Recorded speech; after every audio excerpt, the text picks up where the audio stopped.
Well, we do share a little bit of nervousness over flying because I'm lucky too that, touch wood, I haven't had any really bad experiences, but we did go to Australia once, and as we were going, it was very, very turbulent.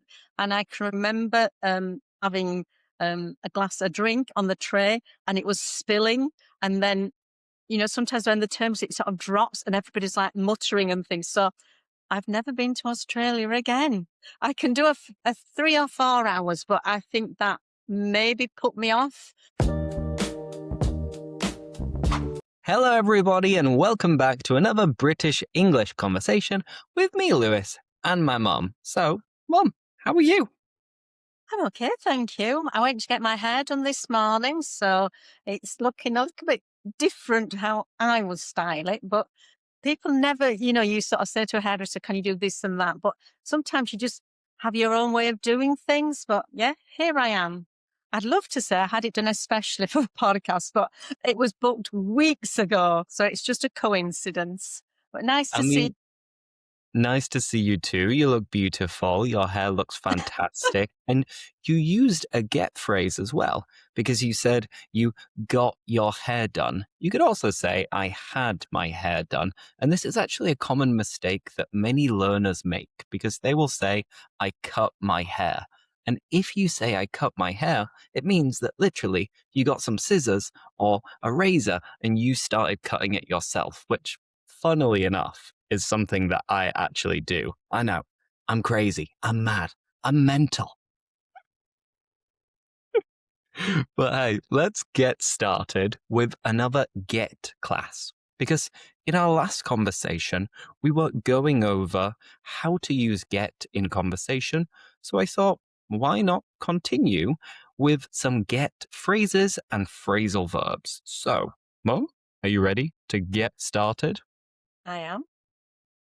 Let's do it. Let's crack on. Let's get the ball rolling.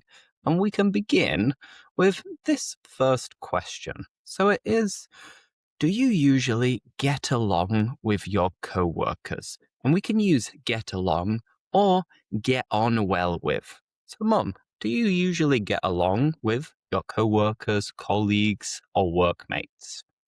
Yes, when I was working, I was very lucky because I got to work with a lot of different people who were very nice.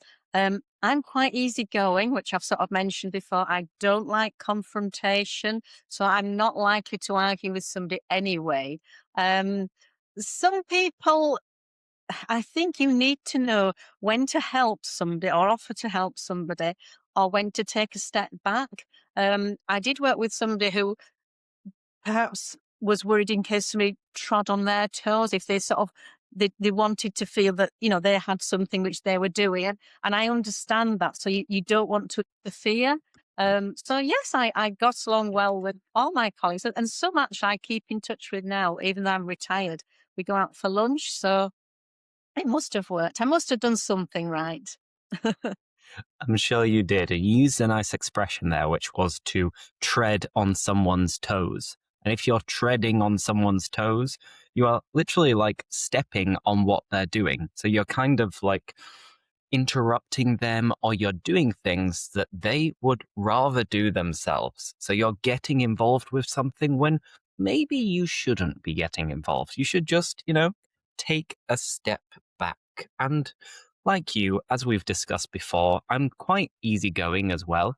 And to be honest, I always get along with other coworkers, other workmates, other colleagues. And as an adult, I think it's probably the best place to meet new people at work. Obviously, it doesn't apply to me anymore, but when I used to work with different people, then I always enjoyed the social aspect of getting along with people who are in the same boat as you, in the same situation as you, because that way it's easy to have a chat about your day to day. It's a piece of cake. Mm. Perfect. All right. Now that I am retired, I miss that social interaction. But then, as I say, I have lots of other things going on. So it's all good. Great. Perfect. Okay. Our next question. It is, ready for it, how long does it usually take you to get over a bad experience. And to get over is like to overcome or to recover from. And before we started recording, I was thinking about this and I was like, well, I haven't had that many bad experiences. Of course, there are certain bad experiences that I've had, but one that maybe I've mentioned in the past was a bad flight. And it was a really bad flight from Seville to Marrakesh. And there was so much turbulence. It was so bumpy. And I remember when the plane landed, I was like, oh, thank God, we survived. We made it. So then, for the next few months and flights, I got really nervous because I was thinking about that like traumatic, scary moment. So it took maybe 5 flights before I got over that bad experience. Mum, how about you? How long does it take you? Well, we do share a little bit of nervousness over flying because I'm lucky too that touch wood, I haven't had any really bad experiences, but we did go to Australia once, and as we're going, it was very, very turbulent. And I can remember having a drink on the tray, and it was spilling. And then, sometimes when the terms it sort of drops, and everybody's like muttering and things. So I've never been to Australia again. I can do a 3 or 4 hours, but I think that maybe put me off. So I have got over the experience, but I'm not keen to repeat it. Not go so far. Yeah. Fact. And of course, luckily, when I went to Australia, the flights were good because if I had had such a bad flight as that one from Seville to Marrakesh, when we went from Manchester to Melbourne, that would have been horrible. Because, of course, when you go to Australia, it takes you an entire day. It's like 24 hours in total. So if it had been so bumpy, I don't think I'd have ever got over it. And you used a nice phrasal verb, which was that experience put me off. It put you off wanting to go back to Australia, which maybe I mentioned last time. If you have a bad experience and it puts you off doing something in the future, it means it discourages you from doing it again. Awesome. Now let's move on to the third question, which is what's something you found difficult to get used to in the past? I've got a good example on the top of my head, but Mum, let's start with you. Could you think of something you found difficult to get used to in the past? Um, I think you can get used to anything if you have to. Um, I mean, we were talking about hobbies as well at one point, and I'm not really one for sort of hobbies where everybody's all together. I mean, I love going for a walk and talking with friends, but I started a hobby, and it was Pilates, which is like yoga, and that took me a while to get used to it because the bit everybody on mats sort of lying around me and we were all doing different exercises and I just found it really strange. But eventually I realized that the Pilates was doing me some good. I was more supple, I was more flexible. And so I got used to the fact that somebody was on a mat like a meter away from me and it was okay. Yeah. What about you? I mean, Pilates, I've never tried it, but I remember when I did try yoga, I didn't really get into it, meaning I didn't really become interested in it. I didn't enjoy it. So I didn't get into yoga when I tried it. But the biggest example is the thing that has changed my life in the last 6 years, which was, of course, the coronavirus pandemic and the following lockdown. Because previous to that, I had to cycle around the city, going from office to office to teach in person. And then all of a sudden, I was stuck at home teaching all of my classes online. And to be honest, it was relatively easy to get used to because I'm a homebody. I quite like being at home. I then realized that I didn't have to travel as much. I could stay in bed for an extra half an hour as well. So, this transition from teaching in a classroom or an office to teaching online was quite easy for me to get used to. So it only took a few weeks or a few days, and I was already quite comfortable. And yeah, maybe for this reason, the pandemic was a blessing in disguise, at least for my ability to teach online and to work remotely. It was a blessing in disguise, which means something that seemed like it was going to be bad, but in the end, it turned out to be good. It was a blessing in disguise. Awesome. All right, let's keep going. The Yeah. next question. Hmm. Mum, have you ever got into a new hobby or interest that surprised you? I suppose we could speak about Pilates because it seems like that surprised you, the fact that you got into it. But are there any other things you could think of? I don't think there's anything that's really surprised me. I mean, I can remember at one point doing I'd finished school and I'd started a job and I was a bit bored really. And I remember thinking, why I thought is I need to do another A level, a qualification. And I did sociology and I thought I would be really, really interested. And I wasn't. It was quite tedious. It was quite boring. And luckily I had the option to choose without losing my money. I could choose a different class. And the only one that I really wanted to do, it said cooking something different.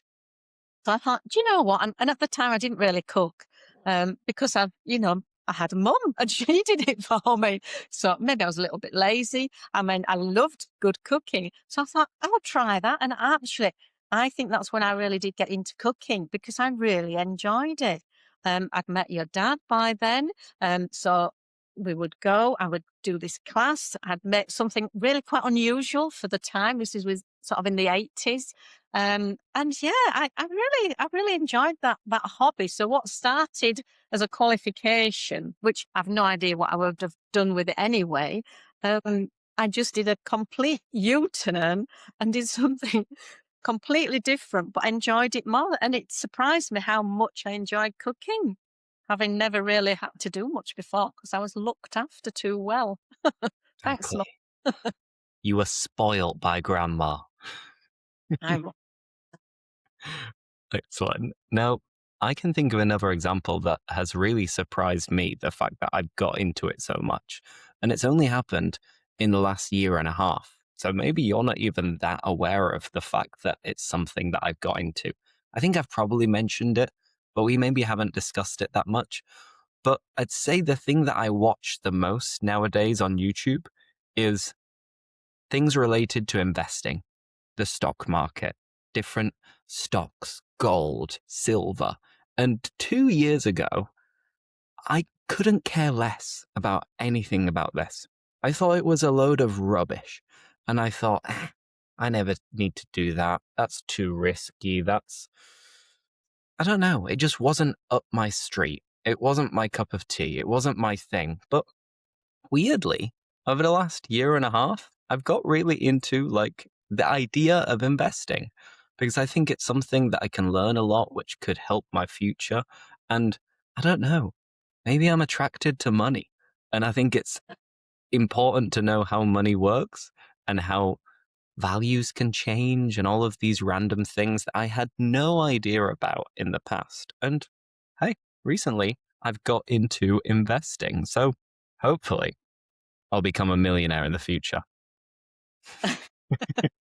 Fingers crossed. As you said, touch wood or knock on wood in American English. All right, next one. And we have another get phrasal verb, of course. So this question is: have you ever tried to get out of doing something you didn't want to do? Thinking maybe homework, maybe parties, different events, responsibilities. Mum, have you ever tried to get out of doing something that you didn't want to do? I think I'm too much of a people pleaser. So I often, although there might be some event that I don't particularly want to go to, I feel guilty. I have too much of a conscience that I think, Well, I should go to that. Maybe other people want, so, somebody needs to support them. So I end up, I'm also not a very good liar. So if I made an excuse and said, I can't go to that because I'm doing something else, I would probably forget what I was supposed to be doing and trip myself up somehow. And I I think I'd just get all in a tangle, and I would probably, it would be really obvious that I'd just made an excuse. So I just tend to just think, I'll just get on with it. I'll just turn up, I'll go. I don't have to stay too long. Um, and yeah, I don't really get out of much. Probably do way more things that I don't really want to do than I need to, but I feel better about it afterwards as well. So yeah, I'm rubbish at trying to get out of things. I volunteer. Sometimes people will sort of say, "Oh, let's go for a meal." I'm like, "Oh, come to me," and then I'm thinking, why did I say that? Because then there's all the effort. But I just tend to sort of do things. Great. Oh, And as you said, you just tend to get on with it. You just do it. You just get on with it instead of trying to get out of something. I think the same thing happens to me, but I'm maybe not as much of a people pleaser as you are. So there are times when I might be out with friends on a Friday, and then they'll be asking me if I want to do something on a Sunday, for example. And usually my Sundays, as you know, are sacred when I don't really do anything. I don't plan anything. I just stay at home and chill out. But then maybe I might get a little bit tipsy, slightly drunk with my friends on the Friday. And then I'll be like, yeah, sure, I'll do that. That sounds like a great idea. And then it'll be Sunday morning and I'll be regretting it and thinking, oh, why did I agree to that? Why did I say I'd do that? And I sometimes make up excuses to get out of going to a specific event. And I think the lesson is not to agree to something that you don't want to do in the first place. Just be clear, tell the truth from the get go, yeah. from the beginning, from the get go. I see you're nodding. Do you agree? Yes, yes. Though sometimes then when you do it, you actually think, actually, I'm glad I made the effort and I've had a good time after all. But it is tempting when it's your only free day, when you're not teaching or you're not having to, I don't know, do the shopping or whatever. Sometimes you just want like a me day to just chill and do nothing. So I understand where you're coming from, definitely. Absolutely. And just to go over that again, from the get go is a nice way of saying from the beginning, from day one, from the get go. Now, next question is how do you usually feel when you get back home after a long trip? How do you feel when you return home after a long trip? Um, well, I feel, in my case, a lot like a Sunday when if I get back home after a long trip, then I just want to, unpack as quickly as possible, maybe put everything in the washing machine and, do the laundry. And then from that point, lie down and put something on the TV. Mum, Yeah. how about you? Is it the same or different? Um, I'm quite a homebody, so I can get homesick if I'm away too long.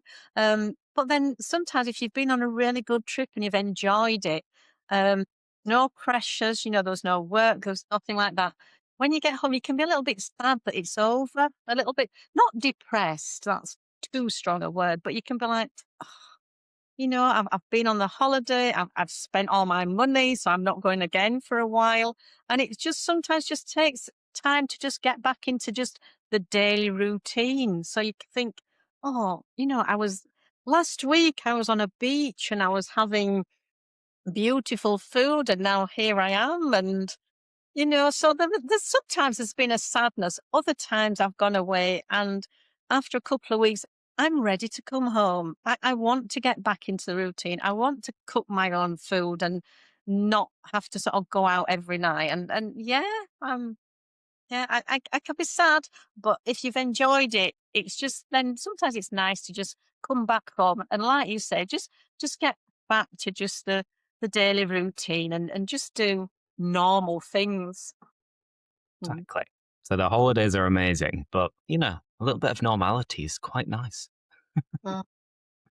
And of course, you reiterated the fact that we are homebodies, people who like to be at home. And you also used another phrase, which was to get homesick. And if you're homesick, it means that you miss home, basically. So when people move out of their parents' house for the first time, it's possible that they get a little bit homesick. I don't think I did, but You were too busy as a student at university having a good time, which is exactly what it should be. They always say that you need to give your children wings to fly and they'll return when they want to. click, perfect. And since then, I've always lived abroad. I did the job too well, but loads, so it's all good. Exactly. You aced it. You nailed the job. Excellent. Next question is are you the type of person who likes to get on with tasks quickly, or do you procrastinate? And if you get on with something, as you said earlier, you just, you don't mess around, you don't waste time, you just get on with it. In my case, I prefer to get on with tasks quite quickly, but there are some things that I do tend to put off, to delay, to postpone. And for me, it's always related to paperwork. These are the things that I always tend to put off, and I procrastinate with these things a lot. Mum, what about you? Are you the type of person who likes to get on with tasks quickly, or do you procrastinate? It depends on the task. When I was working, I just wanted to get things done. I didn't want to put anything off. It was just like, it needs doing. It'll worry me. It'll bug me if I think something needs doing and it hasn't been done. So I used to get on with it quickly. Um, but then at home, I'm a little bit different because if, say, we're getting something done and we're decorating and there's painting and everything like that, it's the mess. So I sort of think, oh, yeah, we'll start that in a month. Or something really boring, ironing. I mean, I don't think you do iron much, but obviously Nope. I need to iron. And sometimes the pile gets bigger and bigger, and I'm thinking, I'll do that tomorrow. And then tomorrow, I think, the weather's nice. I'll go for a walk. I'll do that tomorrow. And I do put things like that off, but important things, no. And because I did do admin in the school, I needed to be on top of it. I needed to get things organized because if not, people would ask, where is this and where is that? And then you would spend too much time answering all those questions that you should have just got on with it in the first place and got it out of the way. So, yeah, it depends what it is. Exactly. I mean, I think it is definitely advisable. It's recommendable for everybody to, get things done as quickly as possible and get them out of the way. But I think it's human nature, maybe, where you're just like, do I really want to do that? When's the deadline? Not for a few weeks? Ah, perfect. I'll do it in a few weeks then. Awesome. All right. Next one. Next one. What helps you get through stressful or difficult times? What helps you get through stressful or difficult times? I'm not sure. Let me have a think about it. Mum, have you got an answer for this? um, Well, I have a Christian faith, so that has helped me a lot when I've lost my parents. That has been a comfort to me that I could go to church and it's quiet, it's peaceful. I would light a candle and I would just sort of think about them. Um, and I just found it a very calming place. And also, if you've got good family around you, that gets you through, or good friends, somebody you basically need somebody that you can talk to.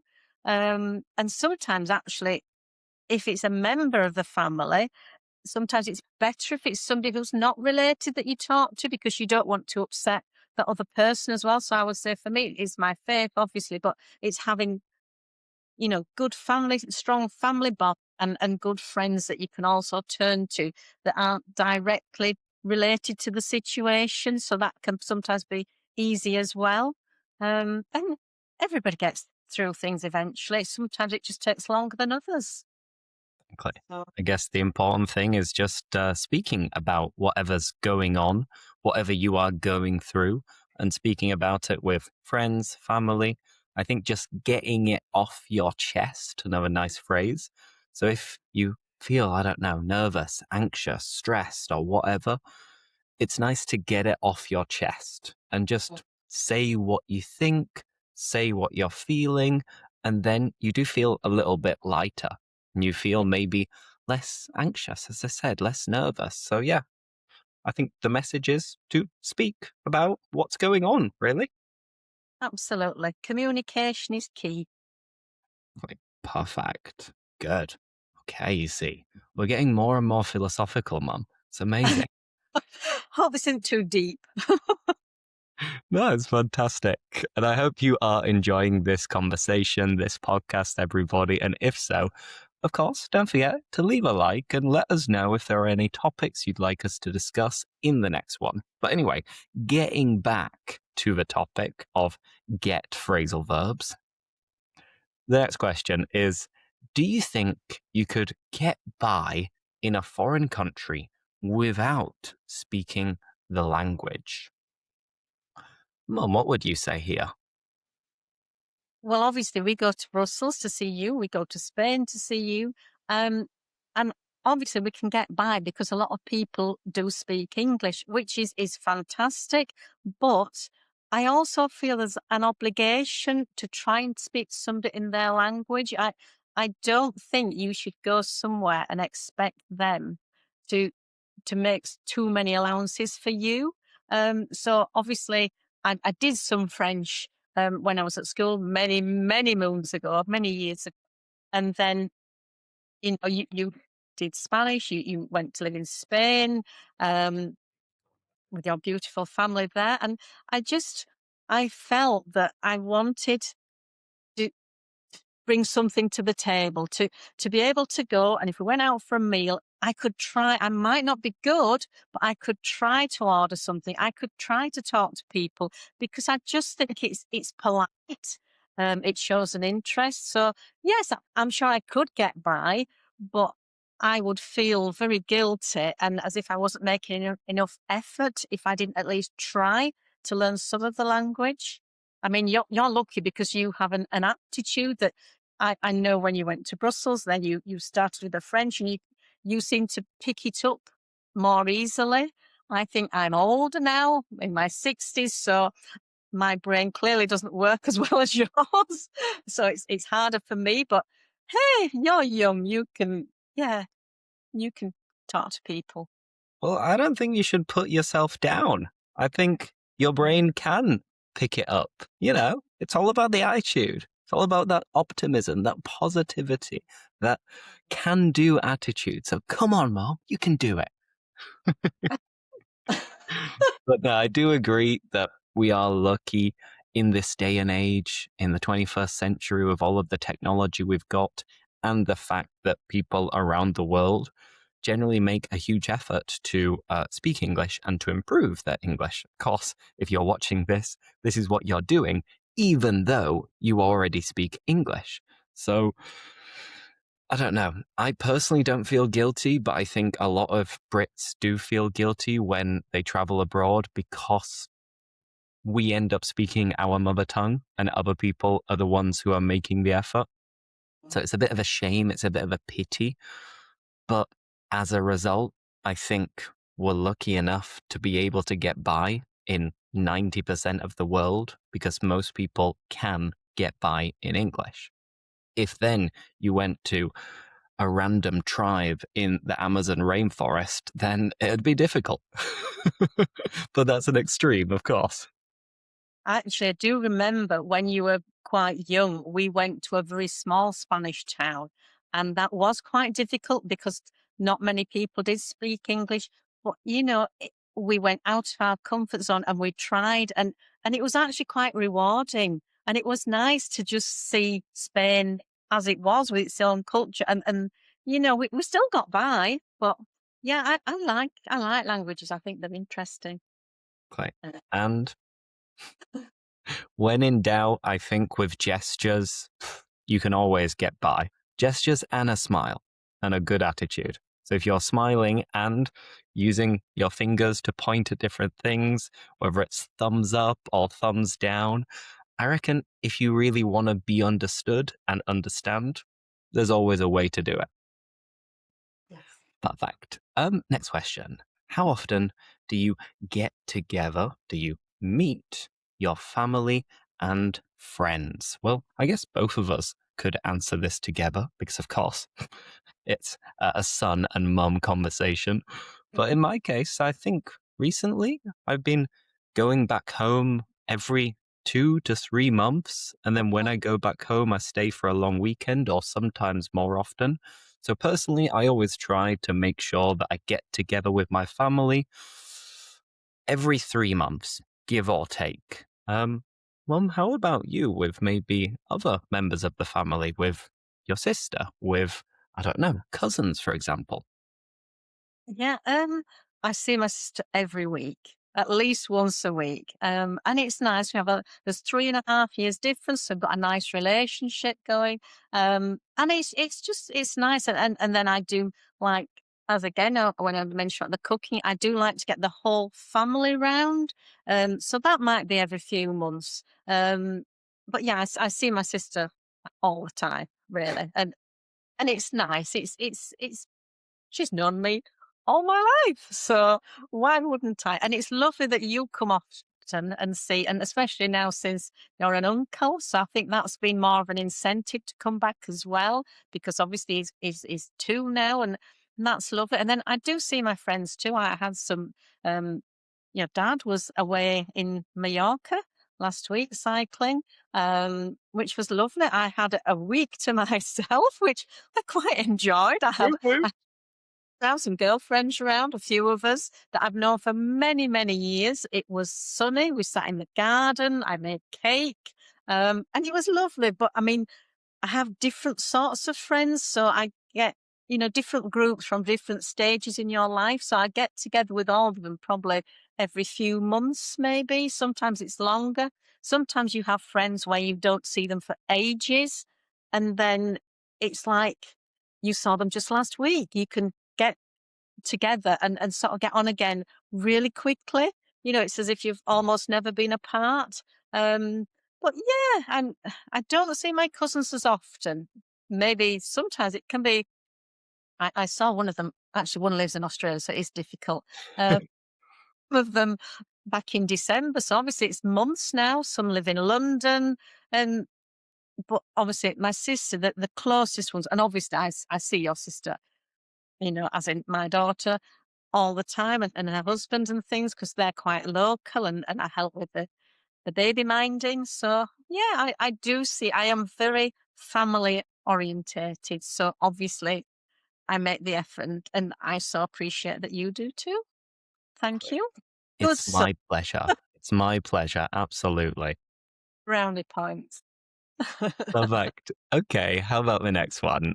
What do you think people need to do to get ahead in their career? This is quite a professional question. And to get ahead is basically to progress. And we could also use it in terms of content because often I will record podcasts or conversations or videos weeks in advance because I want to get ahead with the content because that way I don't fall behind my schedule. But this question is more about how you can get promotions and how you can go up the corporate ladder. So, I would say, in my humble opinion, that in order to get ahead in your career, what you need to do is work hard. It Mm. sounds simple, but of course, you need to work hard. You need to do as you're told. If you have a boss, of course, you need to meet deadlines. I'd say you also need to sometimes think outside of the box to be creative and use your own initiative. So if you work for a company, I think it's always a good idea to almost imagine that you are a freelancer within that company, that you are your own boss within that company. And that way, it'll get your brain thinking to be more creative, be more innovative, to take on more responsibility. And if your superiors see that you are adding value to the company, then of course you'll be in a position to be able to get a pay rise and to get a promotion. So that's my little tip, my little piece of advice for anybody who wants to climb the corporate ladder. I agree. I agree. I mean, I was never very ambitious because I balanced working in a school with always being there for you. But definitely, I worked hard. I wasn't off sick a lot. I mean, I'd have to be really, really ill not to go in. Um, some people can be ruthless and they can get ahead that way, but that was never my style at all. I just think you need to keep up to date, keep your skills up to date and learn new things. Always be open to learning new things because that always goes down well with the boss. Perfect. Nice phrase you use there. It goes down well. It goes down well. If something that you do or say goes down well with the boss in this example, it's well received. It is appreciated. They value what you have said or done. So, yeah, it goes down well. Now, the next one is a nice quick one that, given that, well, my mum doesn't live in a city, but rather a town and drives around most places, but sometimes walks different places, I'll just answer this question, which is what's the best way to get around your city? And I'm going to use Brussels as my city because it's where I've been working for the last few years now. And to get around, by the way, is to travel, to move around. And I'd say the best way to get around Brussels, sincerely, is walking. I'm a big walker. I'm a big fan of walking everywhere. And I think that way you do exercise, you see the architecture, you get a feel for different neighborhoods, different areas. And at the end of the day, Brussels isn't a huge city. It's a capital, so it's quite a big city, but it is quite walkable, in my opinion. It's not the same as being in London or Tokyo or Mexico City or Sao Paulo. I'd say that Brussels is quite walkable, so I think the best way to get around is walking. But if not, of course, you can get the tram, you can get the bus, you could get a bike, you can get, I don't know, an electric scooter, or you can even get the underground. So you've got loads of options.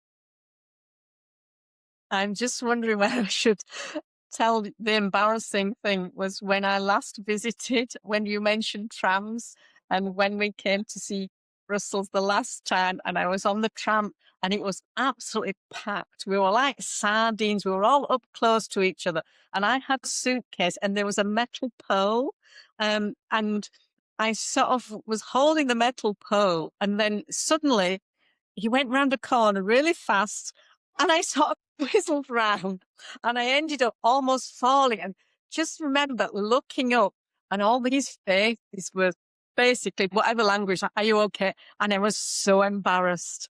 I should have walked. But we're all very kind, but I was just like, I'm okay, Clue. But Maybe it was the excitement. Who knows? yeah, I don't think I'd realised that there was such just a steep turn, and it suddenly I just overbalanced, and the next thing I was like, "Oh dear." But hey, Hey, you live to tell the tale. You live to tell the story. I was Awesome. All right, we've only got a few questions left now. And this one is how often do you like to get away from your daily routine? How often do you like to escape from your daily routine? No, no, you are retired, of course. But what would you say in response no to this question? routine. Uh, Um, I must say that it's definitely different when you're retired because when you're working full time, as I was up to a couple of years ago, then you knew Monday to Friday, this is where you were, this is what you did. So you would make an effort on the weekend to do something better. So I don't know. Obviously, I looked after grandma as well, but we would make plans. We were like, yes, we will go there, we will visit this, and we did more things then. Now we're retired. It's just you put things off, so it's like, "Oh, yeah, we'll just do this." So I need to make more effort to do different things, and I think now that the weather's better, we're both sort of like, yes, we can go out to the Yorkshire Dales, or we can do different things. So we will go walking again. We will do things to get out of the daily routine of, but I mean, your dad's often on his bike or is now at the climbing wall. So he's retired too, but he's doing freelance photography because that was his job for over 40 years. So he doesn't have the same sort of routine. He's doing lots of different things, which is great. So I need to follow his lead and get out of my sort of mundane routine and do some different things.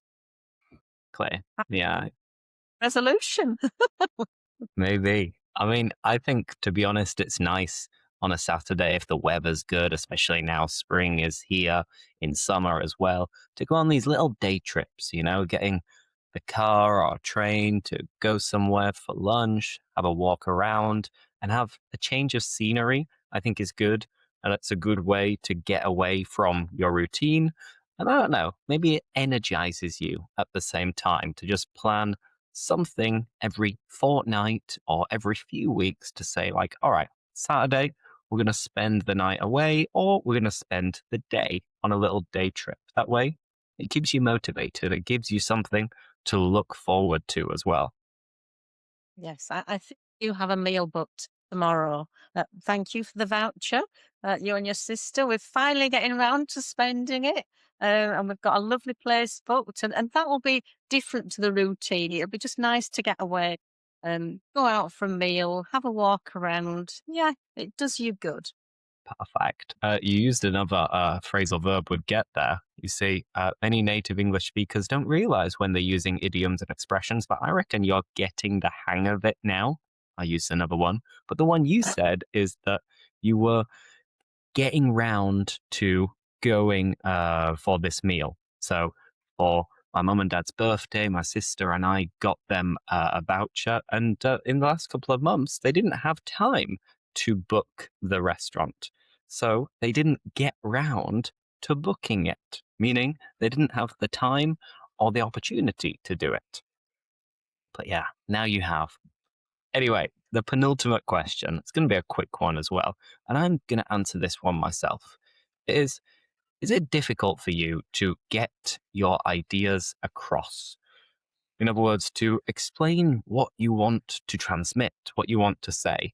And you'd think that as a teacher, my communication skills would be absolutely impeccable. And in general, I think they're quite good, of course. I speak for a living practically. But there are times when I'll be in class or I'll be explaining something to a friend and I'm not sure exactly how to put it. So I think the best way to get your ideas across or to give instructions is by giving examples. And that's what I generally do in class. So if there's ever any element of doubt that people are not sure exactly what to do, I'll always give examples. And I think if you see an example, you see a model of what you should follow.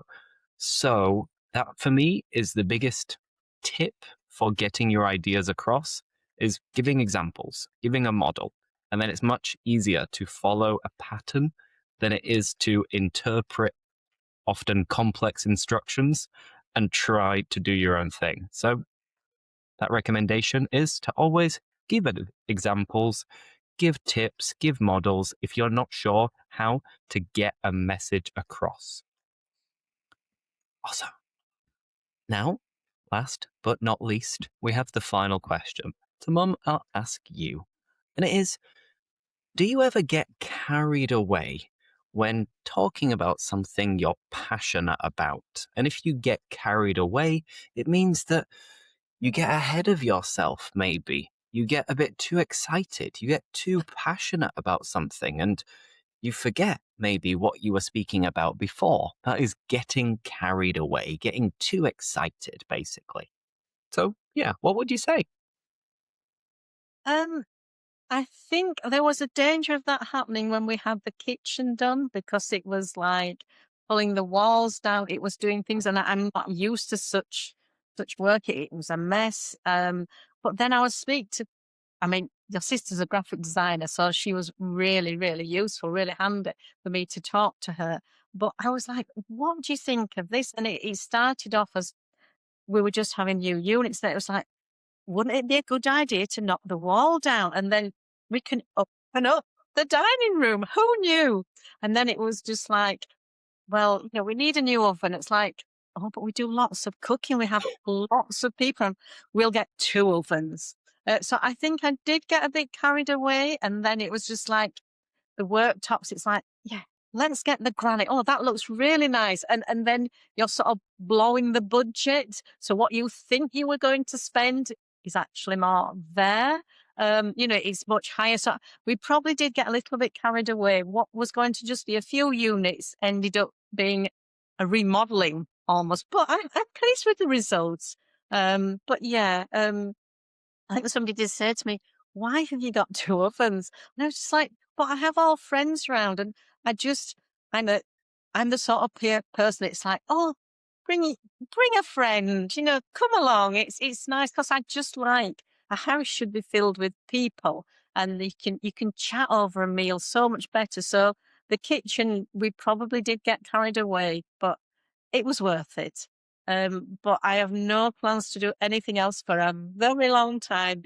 I also found it quite stressful. So Like, no, they, I think that's a perfect example because whenever I came back when all of this renovation was going on, I'd walk through the door and I'd look around and be like, is this my house or am I somewhere else? Like, what's going on here? Because, as you said, the wall had been knocked down, it had been demolished. So I was looking around a bit perplexed, a bit confused, a bit shocked, being like, what's going on here? the worst part was when there were no sinks. And the man that did it, he was excellent. He left it tidy, but there was a point where we were having to wash our things in the upstairs bathroom, and that was a low point. And we had no cooker. It was just, oh, but yeah, it was worth it in the end, but hmm, not to be repeated anytime soon. Absolutely not. Well, perfect. That is all of the questions. But before we wrap it up and before we finish, let me just go over and review some of the advanced words, phrases, expressions that have been used naturally in this conversation. So I'll start with get the ball rolling. That is to get started, to begin. Then to tread on someone's toes is to maybe bother or disturb someone who wants to do the task on their own. Then we mentioned touch wood or knock on wood, which is used when you're basically saying fingers crossed. Let's hope it happens. And you mentioned that the flight to Australia put you off going back to Australia. It discouraged you from wanting to do it because it was so bumpy. A blessing in disguise. The pandemic allowed me to work remotely, so it was a blessing in disguise, something bad that turned out to be good, in my case. Then you said that you were a people pleaser, which is someone who, well, likes to please others. I said from the get go, which is from the very beginning. We are both homebodies, people who like to be at home. And if you get homesick, it means you really miss being at home. Then you used a verb which is to bug. You said, it'll bug me.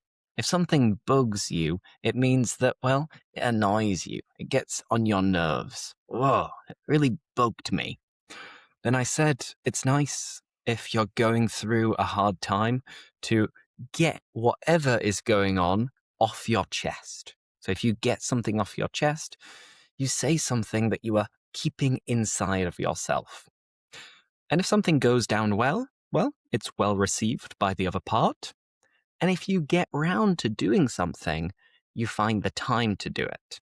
And lastly, right at the end, speaking about the kitchen, you mentioned that, well, you decided to knock the wall down, which is to demolish a wall to make it an open plan kitchen and dining room.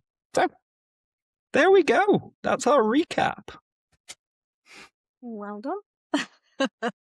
And thank you, Mum, for joining once again. An absolute pleasure. I hope everybody liked the video, the conversation, and we'll be back in another 2 or 3 weeks. So, thank you, everybody, and see you next time. Bye. Bye bye. Bye.